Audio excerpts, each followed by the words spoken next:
মোস্তাফিজের ভিত্তিমূল্য ছিল 2 কোটি rupee. Group পর্বের 14 ম্যাচে তাকে পাওয়া যাবে ধরে নিয়েই ঠিক করা হয়েছিল অঙ্কটা।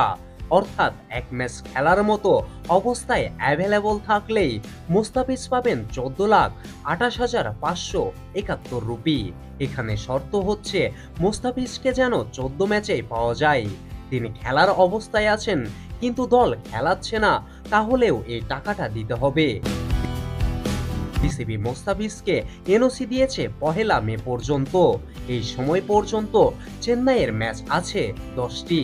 মোস্তাফিজ 10টিতেই খেলার মতো অবস্থায় ছিলেন না। বিশ্বকাপের ভিসা করানোর জন্য দেশে ফেরায় মিস করেছেন 1 ম্যাচ, তাই 1 মে পর্যন্ত চেন্নাই তাকে পাবে 9 ম্যাচ। মোস্তাফিজের আইপিএল থেকে টাকা পাওয়ার অঙ্কটা হিসেব হবে এই 9 ম্যাচ ধরেই। নিলাম অনুযায়ী একটা ম্যাচের বেতন 14,28,571 রুপি। সেই হিসেবে 9 ম্যাচে মোস্তাফিজ পাবেন 1,28,57,139 রুপি। এই অঙ্কটাও পুরোপুরি হাতে পাবেন না কাটার মাস্টার।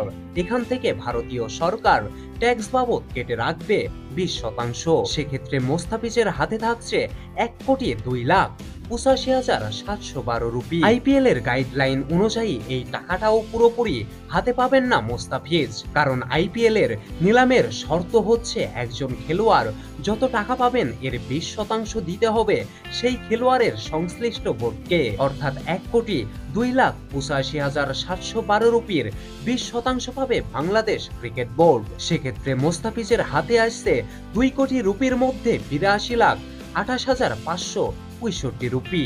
এর সঙ্গে match fee, winning bonus, man of the ম্যাচের পুরস্কার বাড়তি যোগ হবে এসব।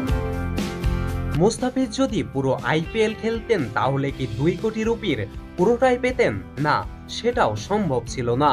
14 ম্যাচ খেললে ভারতীয় সরকার ট্যাক্স বাবদ কেটে রাখত 20%। তখন অঙ্কটা দাঁড়াতো 1,60,00,000 রুপি।